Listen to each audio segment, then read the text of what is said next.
Proverbs 4 verse 7 says, wisdom is a principal thing, therefore get wisdom. Today, we take a deeper dive into the conversation of the BBI report.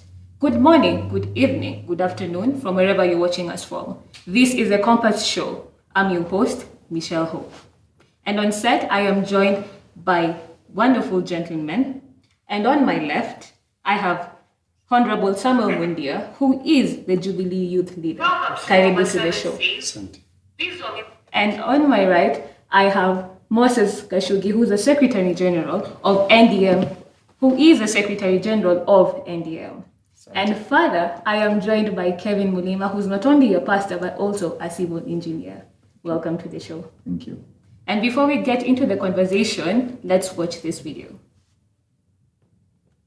Based on these issues and the fact that BBI stands for one nation, one country, we stand here today on behalf of the approximately 300 members of parliament from both the National Assembly and the Senate to declare our total unwavering commitment to the BBI. Yeah! We are ready to proceed popularizing the report across the country. Yeah. We have a schedule of activities that would culminate in a referendum to bring very meaningful and very far-reaching amendments to the Constitution. Yes. We are requesting all leaders and citizens of Kenya to join together with us in this noble process of a new constitutional order for the benefits of all Kenyans. Not any one person is greater than Kenya. Yes. Kenya, the nation, is greater. Yes. BBI is the fulfillment of the words of the national anthem. Yes. Justice be our shield and defender. May we dwell in unity, peace, and liberty. Plenty be found in our border. BBI! BBI!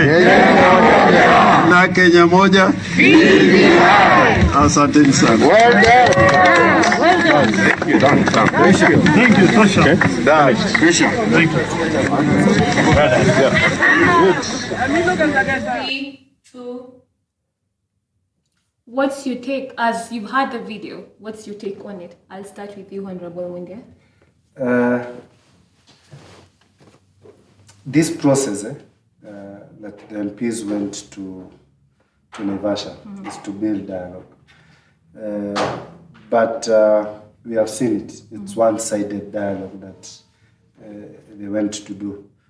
We are going to dig deeper on that video. We know they have divided the few constituencies here and there. Right. But soon we'll dig deeper. But for now, no comment for that video. We'll dig deeper. Yeah, we'll dig deeper. What's your take? We are in an interesting time in our country, Right. because we are talking about unity, but it looks like that's just with words, but our actions are contrary. I do agree that the BBI Secretariat went around the country and collected views. Right. But constitutions are not cast on stone. People can always give their own opinions. Right. So at Bomas, the president said that he would want all the people involved, all the stakeholders involved, so that at least for the first time we may have an uncontested referendum. Right. The Honorable Mudavadi was giving the data and said the last referendum, 67% of the country voted for this current constitution. That means that something percent Right. disagreed with it. Right. The best scenario would be, let's say, 90-80% approving the document. And yesterday, those who are allied to Dr. William Ruto were saying that there's a narrative or there is pressure upon the president to behave in a way that will create division, Right. to move quickly and move to the referendum before bringing everybody on board. So today's press conference where we had Honorable Dinga and Uhuru, there was a statement that if you are not supporting BBI, Right. make your stand known now. We are now going to collect signatures. We are going all over the country. We have the date for the referendum. Right. So they were actually telling the other side make a decision. So I think that's what happened today. For me, my feeling was the president being the head of state and looking like he's already pushing for it. Right. It doesn't create a good picture, but maybe everybody will come on board soon, but I doubt. I doubt. What are your remarks? Thank you, first of all, for the invite to the show. Personally, my thoughts, I think the document itself, it has not yet passed. Even the people have not yet received it fully. Right. And now when you see that it's going, there is something like a retreat to discuss it. It seems that it's a retreat to implement it, not really to collect the views of people. Right. So personally, I think that it's premature. Whatever the retreat that they had, personally I think it's premature, and also it appears that it's not pushing for the concerns of the people, because it is more of we as leaders, because everything that is being pushed, it is for a very few people, not for the majority. And now when you see that it's it's being popularized, and even that one you can even take it based on the number of the people and the affiliations of the people that are supporting it. So you find that we have always been disagreeing, but in this one thing, not because it is my personal will, but it's because the leader of my party is supporting it. So you have my absolute support in it. So personally, I think that it's very premature, and it should. At this moment, people should be gathering information from the people, and it's not from now. It's not a time to go for retreats. Right. But I think they are being smart. They know what they are doing. If they allow people to start giving their views now, if they allow people to start amending it now, they are very sure we will never have a referendum. Right. The train, as they say, has already left the station. Right. I think it's time for people to make decisions early. The president has a timeline. The president knows my term is over. If we don't have a referendum by next year, June, we will not have a referendum. Right. So I think, let's be honest with ourselves. Kama tunakataa, tukatae. Kama tunakubali, tukubali. You know, it's like we are begging. We are begging to be on the table when the food has already been served. Right. So it's either we eat it or we choose not to eat it. And for a follow-up question, are we sensing a coercion, given there is a 67-24 difference, 67% to 24%, and according to Pastor Kevin, it's still at its premature stage. So are we sensing a coercion? What are your remarks on that? I don't think it's a coercion. Let's be honest. The secretariat went around the country. We presented our views.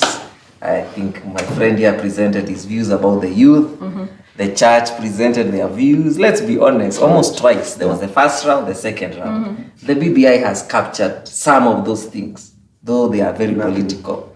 The church, I don't know, maybe Kevin can tell us whether their views were captured. The youth have their own things. But I don't think it's coercion. I just think, you see, as a leader, you must guide the country. Right. So I think what the handshake is doing, they are forcing decisions to be made. William Ruto, make a decision. You're either for or against it. Right. We can't play on the fence. Right. So I don't think there's coercion. It's just that people have to choose their side of the bread they want buttered. What's your take Let on me tell that? you one thing. It's actually 67-33%. The handshake, it was one of the best babies that we got. The first baby was in 2012, 2013. And the relationship was good. And every relationship, a husband and a wife, there has to be kids. Right. And the first kids was the first handshake between Honorable Ruto, our deputy president, and our president, Uhuru Muigai Kenyatta. And we birthed another kid, who was the handshake between our president and our former prime minister. But you know how you raise kids. The kid anakuwa vizuri, afika pali anakuwa mtukutu. And now the handshake imefika that point of utukutu, whereby that is not the main reason the kid was born, kuwa na tabia mzuri, kufanya hizo vitu zote. The main reason of the handshake was for bringing people together. It was no politics. It was not about positions. But how the kids has come up, ameanza kuvuta bangi, kuitisha positions, ameanza kuthink, kutangatanga hapa. Who is the kid? So that is the main problem. And we as the youth, tumepewa msichana, which tumeona amekuwa kitangatanga, amekuwa kivuta bangi huko, amekuwa hivi. So we won't marry the kid. Tutaoa huyu msichana, and we as youth, we are going to reject this BBI on basis that is nothing for us in the BBI.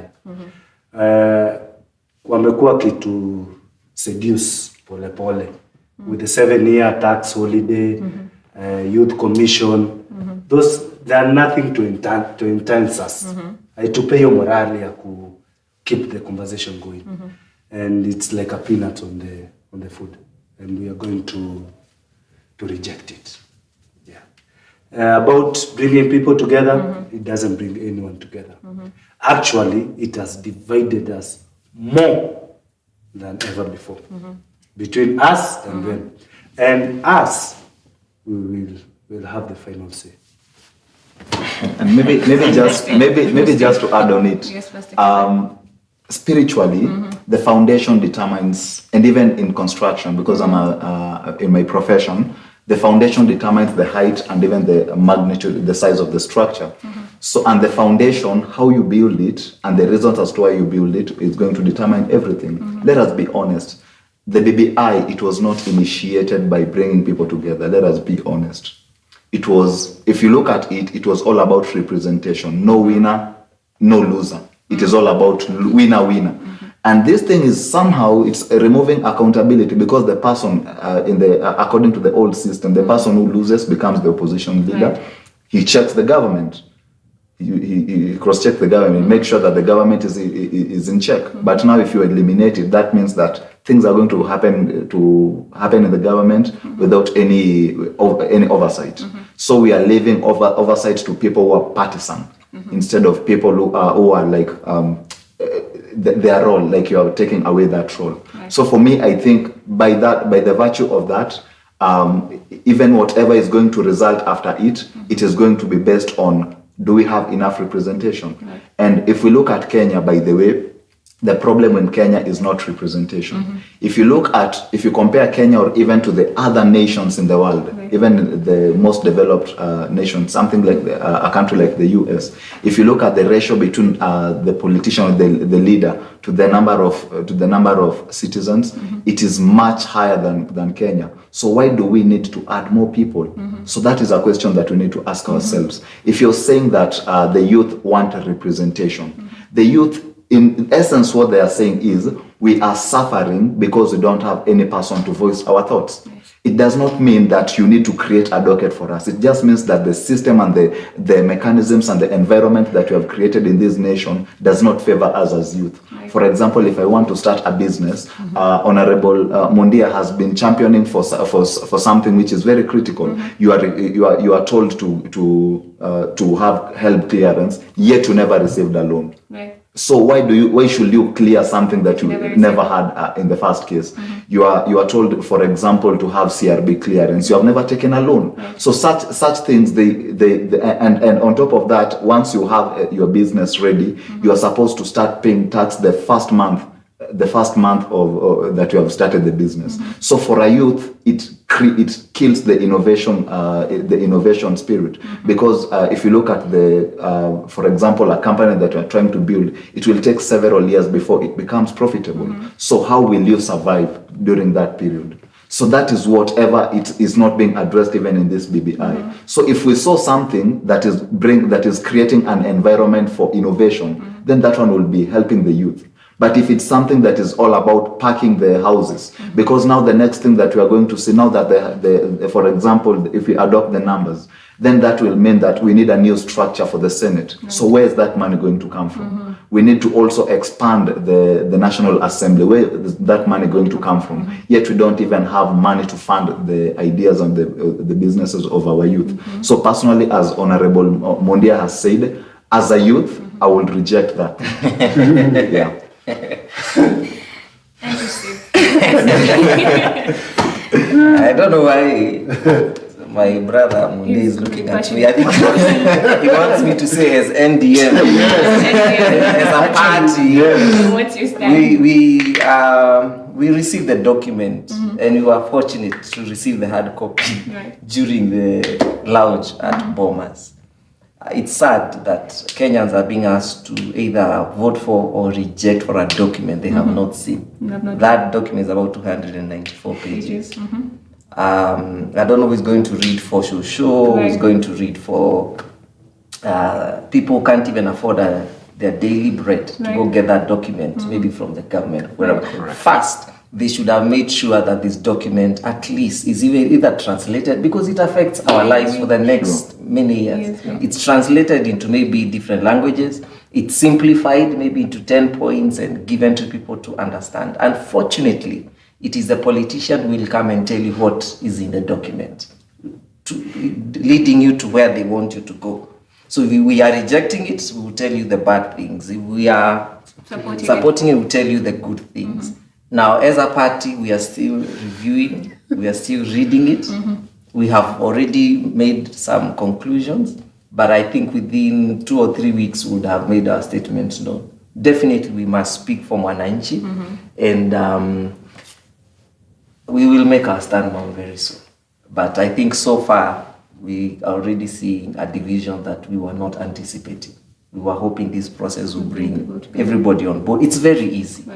The contentious issues are not contentious. They just want to make them contentious.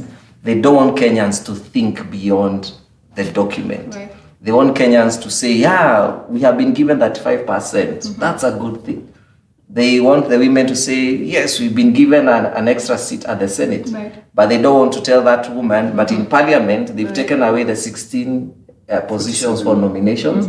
They've taken away the positions for the youth from the National Assembly, the nominated positions, and now they are transferring them to the Senate, which might be actually a house that will not be making very solid rules. So we are actually wondering whether women are really being empowered or they will just be flower girls in the Senate. Women should actually be more interrogative of this document, because it was meant to solve the two-thirds gender. You understand? But they've been told the deputy, if the governor is male, the deputy is female, and vice versa. They were hoping that the document will say the president, if the president is male, the vice must be female, but they were shortchanged. That was supposed to be there, but it was shortchanged. At least for the deputy prime minister, one should be male, one female. That has not been specified. You know why? They already know who they want there. They know who they want as president, the vice, they know who they want as prime minister, and we know they are male. So women should be asking themselves, are we moving forward? Ama tumechezwa, ama tumesomewa document. So NDM tutasema very soon kama we are for or against it. Let me add something on what MDM SG has said there. Go ahead. As I want to talk to women, and it's very sad, women, that you are losing, but you are being blinded by a chocolate. That you being promoted to Senate is not a solution. See this, I'm not good in math, but I would give you, between the year 2013 up to now, women have been controlling over 2 billion. That is in GAF. Whereby they do projects, mashinani. Good example what Honorable Women Rep for, is it Homa Bay? Yeah, she has done markets, schools, without money. Now you're being transferred to a house where there is no resources. There's no funding. There's no funding. Actually, the only cash you're given is for tea, for your office, and not more than 3 million. So is that empowering women, or is it demoting women? Women, for me, women are good manager. That's why I support a woman for Nairobi governor. Women are good in management. There's no house in this country that has a woman that can make their kids to sleep hungry. But this BBI, women are getting demoted. And I'm sorry to say, few women have been given some chocolate and blighting others. Yes. And with all these loopholes that are arising, do you foresee a contested referendum? I'll Yeah, start with you. I will lead the youth saying no. This time around, if you are not in the menu, no, if we are not cooking the food in the kitchen, we cannot be in the menu. We have to cook this food from the kitchen. Interesting. Yes, we have to cook the food and we will serve the food the way we want. We are the majority, and this time we will not allow politicians to disunite us. We'll be more united than before. From Nyanza to Central, from Central to Rift Valley, we are going to speak with one voice. That we are going to reject this constitution. BBI is not for the youth, but is building the billionaires of this country. Yeah. Your question is whether we see a contested referendum. It's unfortunate. That is not what we were expecting. We thought, in 2005 when we had the referendum, Right. it brought such a sharp division in this country that it was setting pace for the violence in 2007, 2008. It began with that contested referendum because people took sides on their tribes, and that's where we are going. It looks like it's put in a way that it's for certain people. And therefore this narrative of hustlers and dynasties, if they thought it was a threat, now it will even be stronger. Because they will say, look at the people pushing for BBI. Look at the people opposing BBI. It's the Mamambo guy, it's the wheelbarrow guy, it's that other guy. Right, hustlers. So if there had been a division, it will not now be on tribe. It will now be on the, as they're saying, the haves and the have-nots. And that's a dangerous trend. Because they will be saying it is time for the dynasties to fall. Dynasties do not fall without consequences. There must be some repercussions. You understand? So it's unfortunate, but I had even Honorable Moses Kuria saying yesterday that we were trying to avoid this. That's why we are requesting. It's not too late for the president to bring everybody on board. The president wants to leave a legacy of unity, but he's being put under pressure to bring division. Assuming the BBI falls, what is the image that will be there upon the president? That your push for unity fell right on your face. If he's trying to leave a united country, let him show it by his actions. Actually, he should be detached from the BBI process. He should be saying, I'm an elder person here. You guys sit down and come up with a good solution. The other day when he was at Majengo, he said, I want to bring everybody on board, but it's not true. They want a contested election. They want a contested referendum. Right now, it's not even 67, and it's going to be around 50-50. And then maybe a certain dynamic will change the final vote. And then remember, 2022 is getting closer. So by the time the referendum is scheduled for next year, I think around April, May, it will set the flow for 2022. So everybody will put their best foot forward.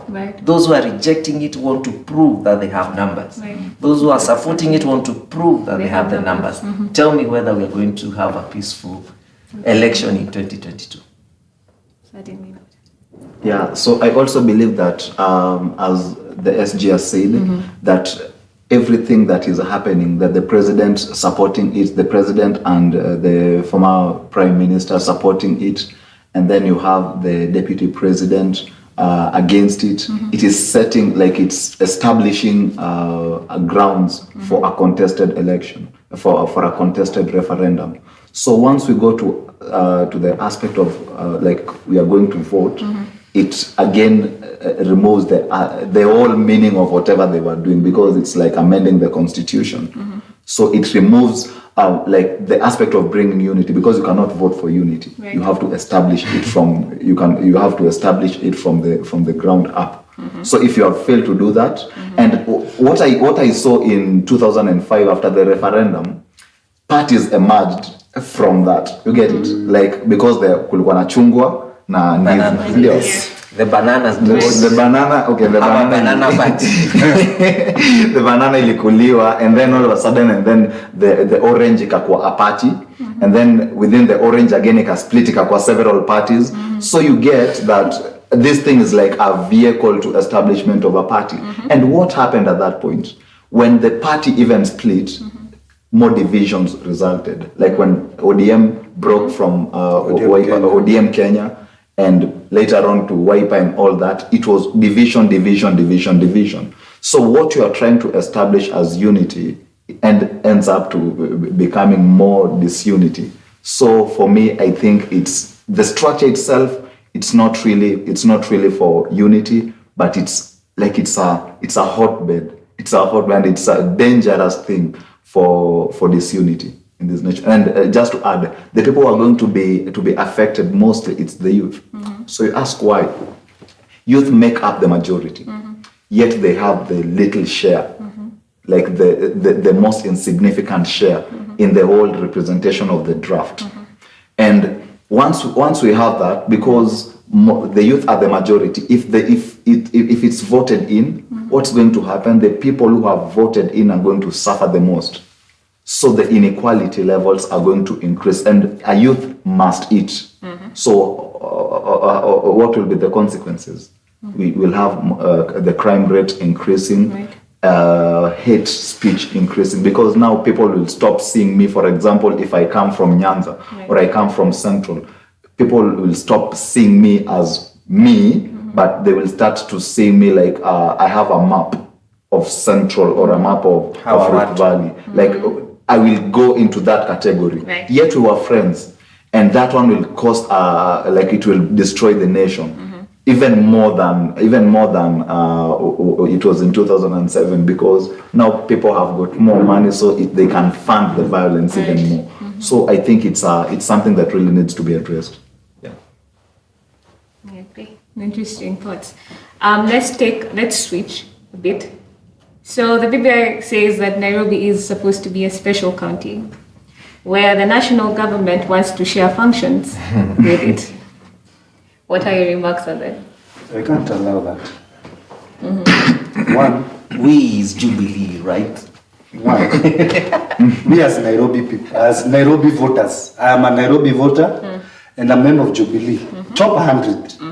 I'm a member 0087. Hey, congratulations. 0087. I don't think there's another person wa Nairobi ako hiyo number.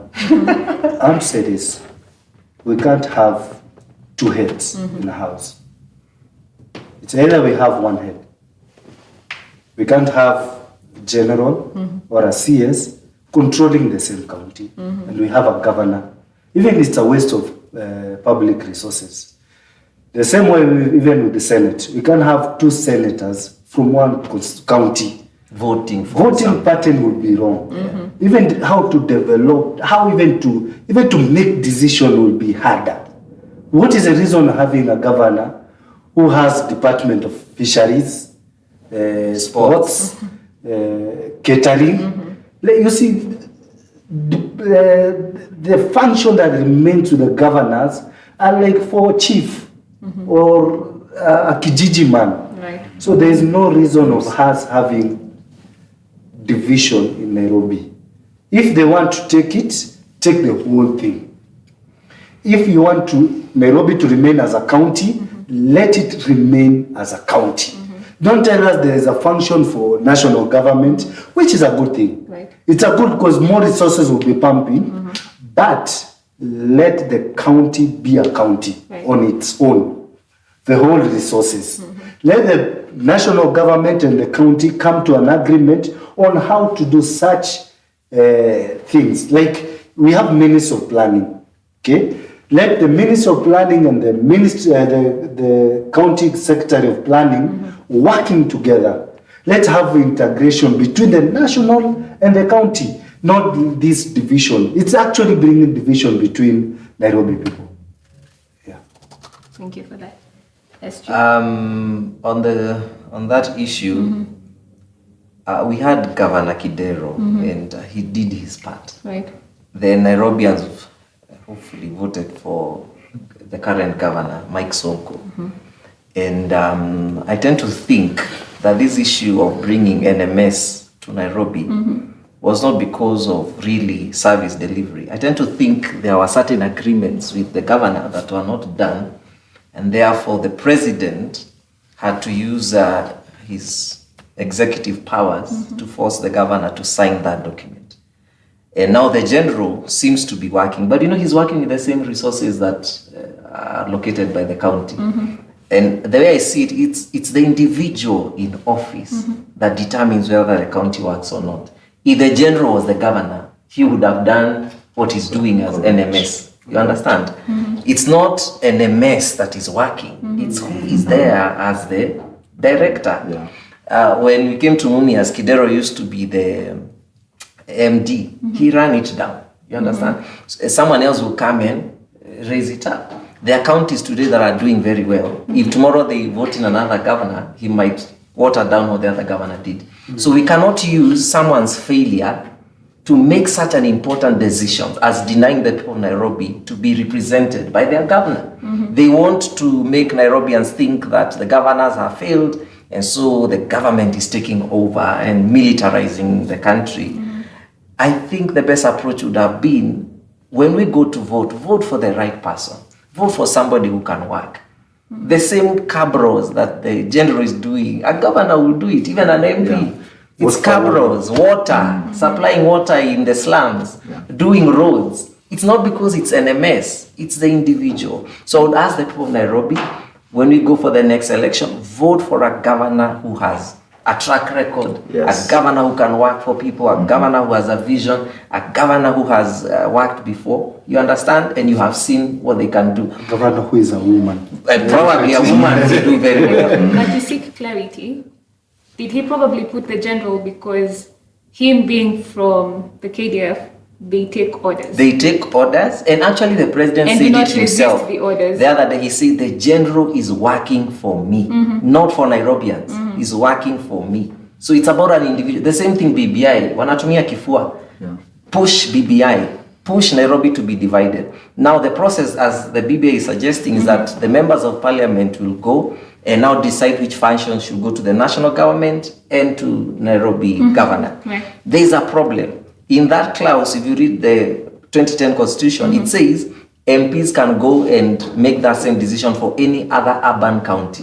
So if Nairobians allow Nairobi to go that route, the next will be Mombasa. Then they'll go for Nakuru. And the government will take over. We'll be killing devolution. The same devolution you're trying to protect. I would appeal to the MPs, when this matter comes up in Bunge, protect devolution. It should actually not be discussed at the National Assembly, it should go to the Senate. There they can protect the... but I'm not for that division. We cannot have two, it's either one or none. Let me add We something. don't need a ceremonial governor. On the SG point. What is NMS? Metropolitan. Metropolitan. It was supposed to be 7 counties. Actually, Five sorry. counties. 5 counties. That is Murang'a, Kiambu, Nairobi, Kajiado, and Machakos. That's right. If they want to take function, let them take all the function of these 5 counties. There's a reason why they didn't go to Murang'a.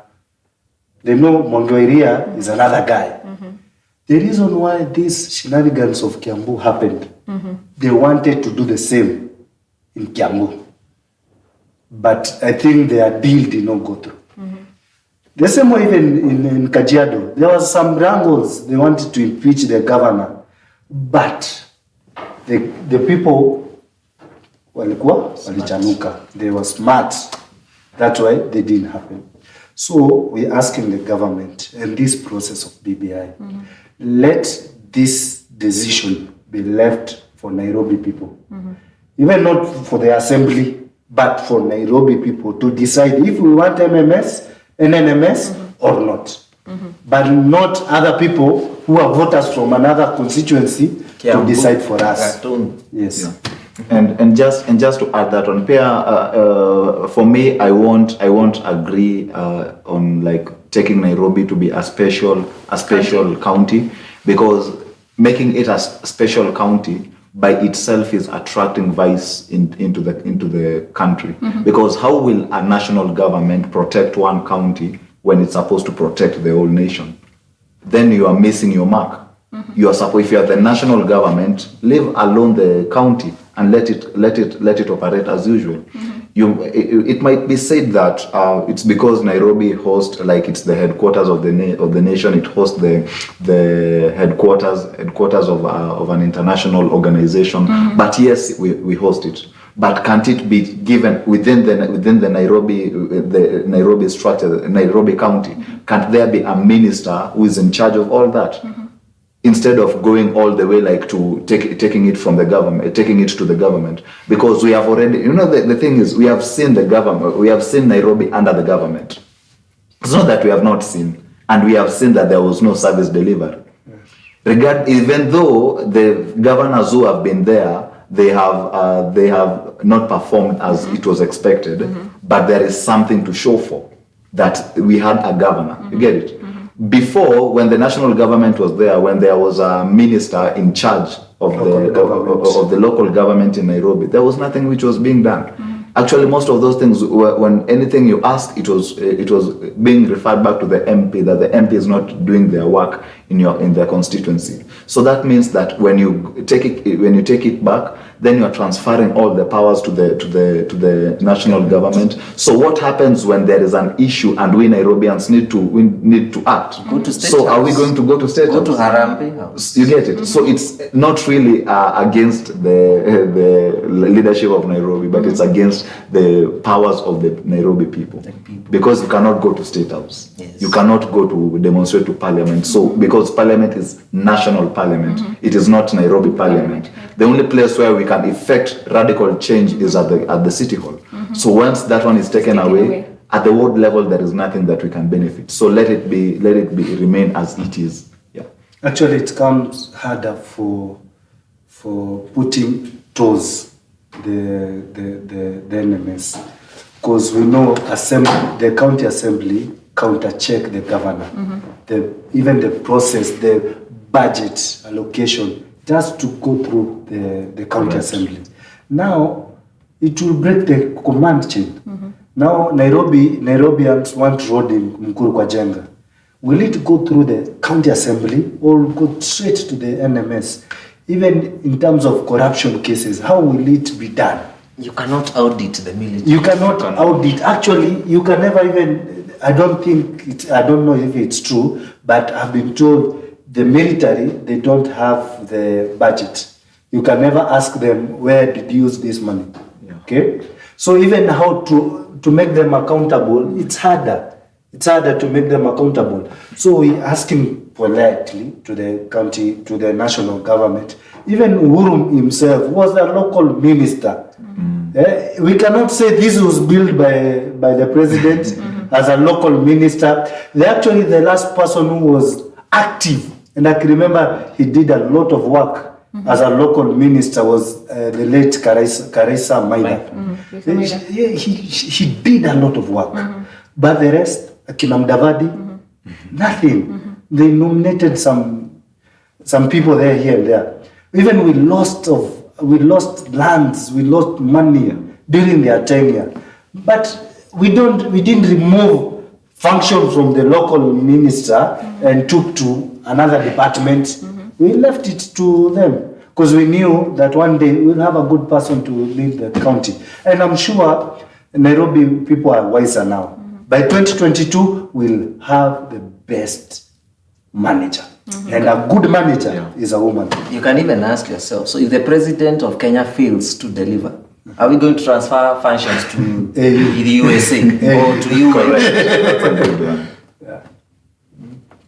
To build up on your point on corruption, So during the handshake, the two stakeholders say they want to deal with corruption. Are the recommendations of dealing with corruption on the BBI report? And are we saying that the corruption will be an issue of the past? Pastor. Still, I believe that if you want to deal with corruption, you don't need a document to deal with corruption. say. If someone steals money, you have evidence that they have stolen money. Right. Do you really need a document to prove that they have stolen money?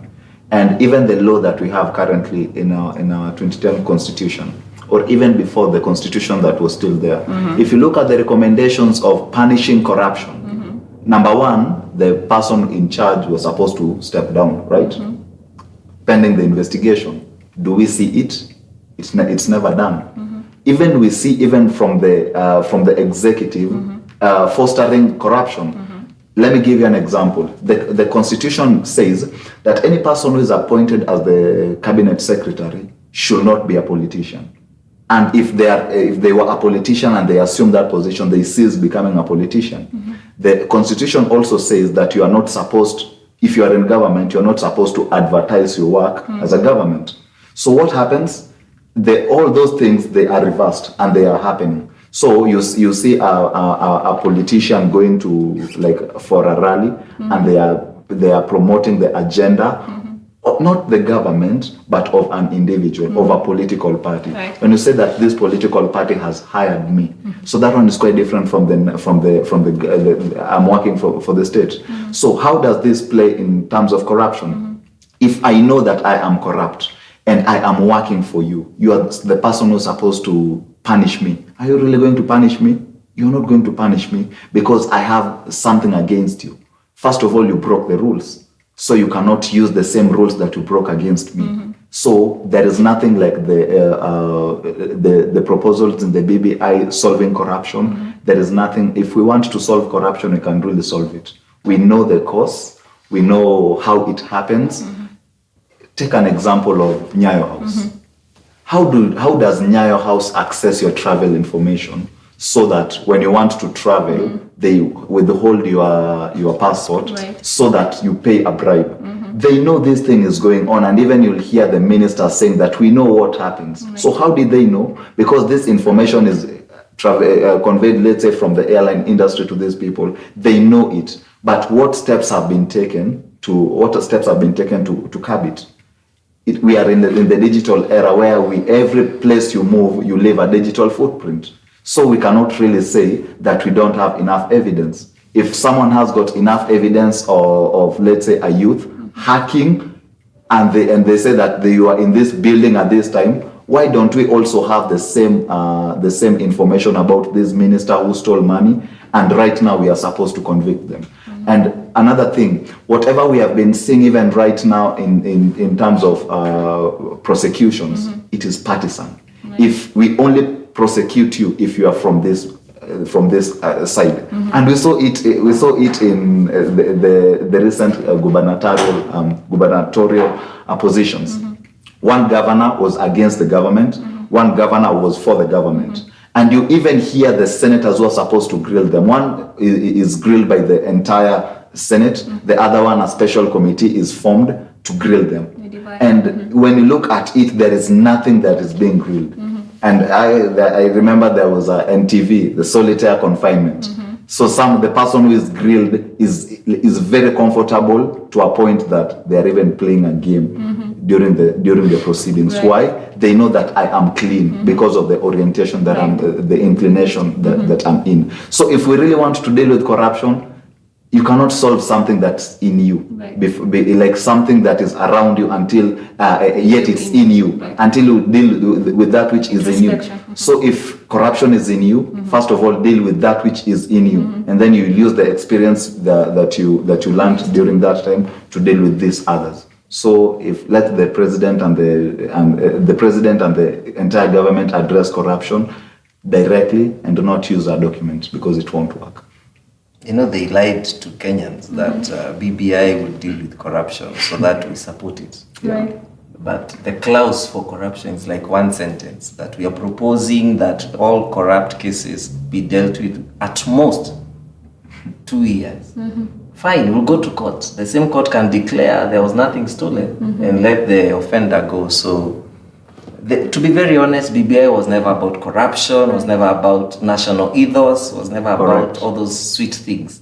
It was about, and the president was very clear the other day. In fact, he, out of the abundance of the heart, He said, my main issue, even in this BBI, is the youth and inclusivity. And it was very clear, inclusivity is the issue of Prime Minister, the Deputy Prime Ministers. We want to, and the Deputy, William Ruto, asked a question. The BBI is proposing that the party that has the majority is the one that will appoint these positions. So if I win and appoint Kevin as my Prime Minister, my Vice President is there, you are Deputy Prime Minister and somebody else, how have we brought inclusivity? If I win and decide I will appoint all these people from my village, you cannot stop me. I'm empowered by the Constitution. So corruption is not being dealt with by BBI. Waache kutudanganya, watuambie wanataka Prime Minister. Maybe they can even tell us who they have in mind. And as a party, will. Thank you so much for your honest opinions. That's the time we had. I'll start with Pastor Kevin. What would be your closing remarks? Is he rejecting the document? For me, it goes to the youth. Remember that you are the majority and your vote really counts. Don't despise your vote. For this document, personally, I've gone through it, and being both serving in the office of a pastor and also being a civil engineer, I'm also in the professional world, also doing business. I can assure you that there is nothing much that has been proposed in the document that is going to transform that to make us a world-class nation to compete at the global level. So for me, take that document, read it for yourself. Don't let someone tell you that we have read that and we have confirmed that it's okay, yet we are the ones who wrote it. And also, when that time comes for voting, don't be lazy. Go, because we are going to for a contested one, go against it.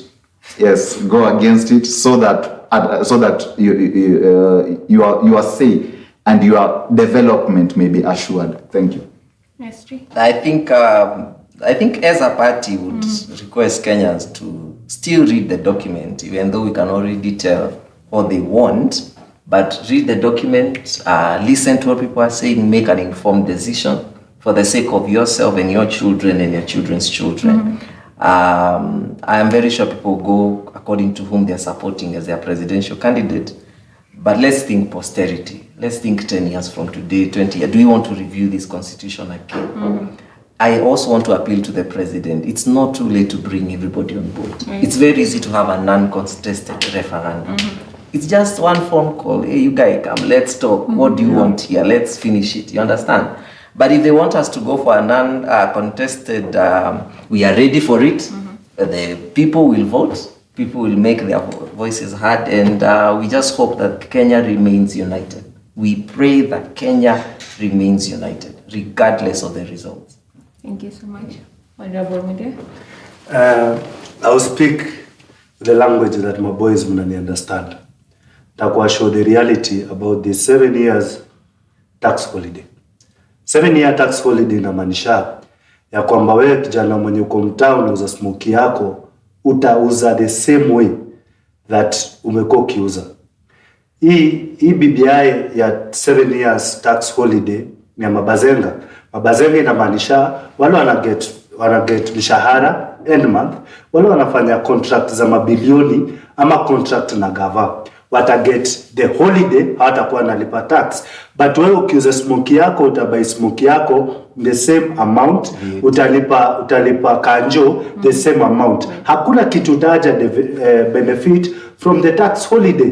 But wale wako huko majuu, wale wako kwa maofisi, wale wanalipa mshahara poa, wale watu wanafanya kwa gava, wanafanya contract na magava, hao ndio wata benefit. But wewe boy unauza mutura, unafanya kazi kwa mjei, unafanya kazi kwa soko, wewe ni mtu wa mkoko, mtu wa troli, unaenda kumia kama kawaida. Hakuna hii kitu wenye uta benefit for 7-year tax holiday. Thank you. Sasa boy wa mtaa anafaa kuamua aje. Boy wa mtaa anakushow reject it. Hakuna kitu yetu. There's nothing we will benefit from this. Thank you so much, Honorable Mundia. Once again, thank you, Pastor Kevin, for coming to the show. SG Moses Kashugi, thank you so much for your time. Thank you for the invite. And thank you so much, Honorable Mundia, once again. Thank you. Proverbs 3:13 says, Happy is a man that findeth wisdom, and the man that getteth understanding. Seek information, seek wisdom. Ignorance is no defense. Leave your comments on all our social media platforms at JBN on Twitter, Facebook, Instagram, and YouTube. This is all the time that we had. See you next Monday, same time.